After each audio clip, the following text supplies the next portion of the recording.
How's it going, eh? Frugal Farmer here. You can bear with me. Here's my hens. Bare butts. Just want to give you a quick shot of my hen house here. I've been wanting to do this for a long while. It's very inexpensive. A friend gave it to me actually, and I kind of turned it into something that was pretty much ready for the garbage pile.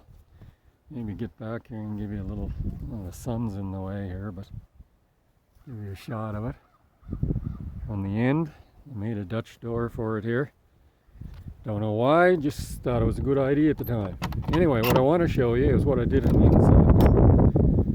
This is all insulated. It has, this is a 2x4 down at the bottom. And the reason that's there is because this has got 1.5 inches of styrofoam underneath it. And the whole thing is covered with, this is the metal that surrounds an above ground pool that you see in everybody's yard. My niece had one that had collapsed and they had all the metal and they didn't know what to do with it. It was too heavy to haul to the dump. And I said, look, I'm going to come down here and cut it up in 8-foot lengths and we'll see what I can do with it someday.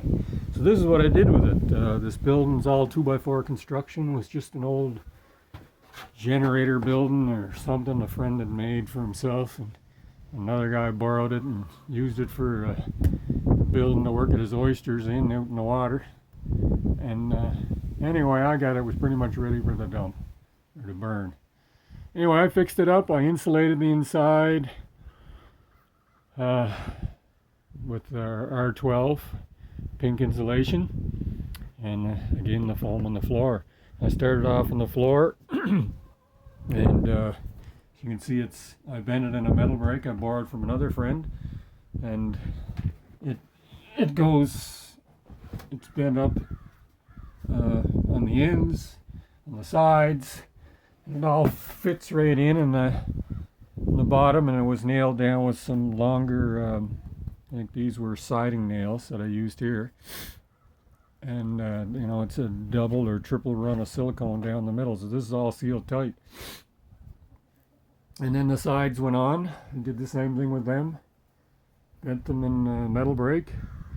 They go up and around the corner here with the bend. And then I cut these holes out up here for what I wanted to make into a window, you know, to let the air blow through. And then I just took a hand seamer and I bent those, you know, cut those and then bent it around. That's all where the 2x4 is all silicone in behind. Everything is sealed tight in here.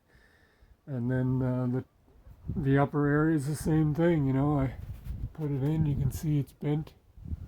It comes down about here somewhere. Anyway, and it goes up there, one bend, and around the corner. And down here, that's all silicone all along. Everything is sealed tight. And the ends went in. And see, I made a little window for here. This is the south end of the building. And you can see some of the silicone sticking out there. And down at this end, I just have a little vent to let some air through. There's, in the winter time, I have some, you know, an old pot that I put some water in. And I put some feed in here, but there's still, this is November 19th, so it's quite late in the year, but I'm still allowing them outside because we don't have any snow anymore. And the roosting bars are just 2x2s that I planed off the edge with, you know, so it's nice and wide, they can get a hold of it, and they like to perch up there. Excuse me. And what else? Let's see. Oh yeah, here into where the hens lay their eggs, the laying hutch here. I made this kind of a tip up when you drop the door down on the outside of the laying hutch to get the eggs. At the end of the day, the piece of twine there pulls this up and automatically closes it off so the hen can't get in there at night. And then in the morning, I just grab this little grabber thing there and I flip it down so it's reloaded, and then hang her up out of the way. And the Dutch door is just, you know, Oops. What are we doing here? There we go. You know, it can close off there. Leave open for some extra air, and it just hooks back behind here. Now, the windows are just made out of decking, and I took a router and routed out the back of them and put some glass in from here, and then, you know, the hens can have some light in there. I have elastics, you might have seen there earlier. There's elastics in a couple of places that hooked on, and I have a couple of blocks of wood just to shim them out a little bit. I can drop them out if it gets stormy or something. And this window here, I just had some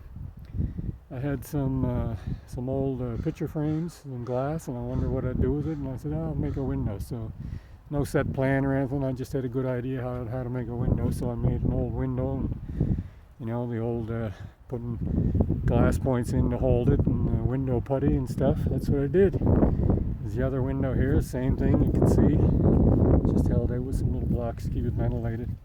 And the roof was just some old steel ahead, you know, that I'd gotten, and, you know, you do with what you can because it's cheap.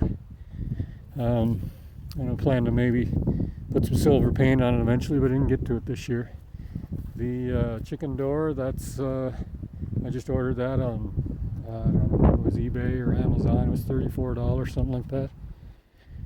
Now the laying hutch, that is insulated too. What I did was I built one out of 3/4 plywood, and then I wrapped the whole thing an inch and a half styrofoam, you know, across the bottom, up the sides, and the exterior here, even across the top. And you know, there's plywood sets on top of it here. It's all 3/8 pressure treated plywood on the outside.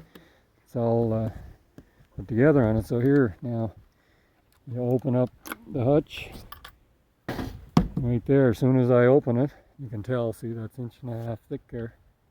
This is all full of styrofoam too.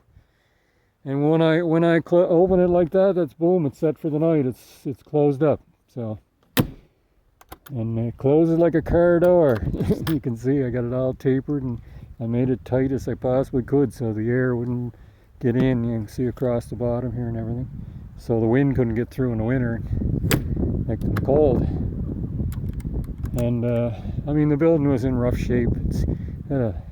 I painted a rough paint job last year. I just took it, had old white gray, you know, it was all, you know, weathered. I took the grinder to it with a grinding disc and sanded it off. So it, and there's a couple of spots where you can see I put, this is some plywood I had, it was pressure treated stuff, and I just patched it up, screwed it on, and same thing in the corner. I still have to put the corner mold on. I had put some on here, but this was kind of dotty, and I cut it off, cut that bottom off so I could, and I didn't get around to finishing it. But anyway, that's pretty much it. It's just an old step I made for them out of some old rotten plywood, 2x4s and head, and some angled stuff. Now along the bottom here, this is it's sitting on top of 8 2-foot 4x4 posts. Those are pressure treated, copper infused. There's nothing toxic about them. And the reason that it's on top of 8 of them, because when I first got into this, the first thing I saw was something about sand, you know, using sand, and that was going to be the greatest thing.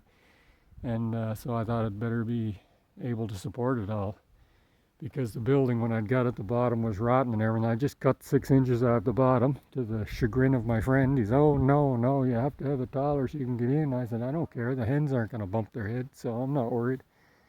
So anyway, what I did, I just made a floor out of 2x4s, and I just had whatever I had, and I think they're about 10 or 11 inches apart, or I don't even know if they're that. Anyway, I put 3/4 plywood I had. I put that right on top of it, and then I got the building kind of by myself up against it here, and I lifted the end onto it, and then I flipped the whole thing up on top of it and screwed her down to it. So that's how she sits, and it's tight. This here is some old heavy duty wire fencing that a friend gave me, and it was all bent to heck and everything. I took it out, straightened it out with my driveway with a short-handled maul, and I cut it into this. So this I can close off in the winter time, because when the snow gets heavy, you want to take down the chicken wire and everything, because the snow will destroy it. And I usually end up making a little spot out here for them or something, what I did before. I haven't gotten around to that yet. This is why I had that, so they can get under there.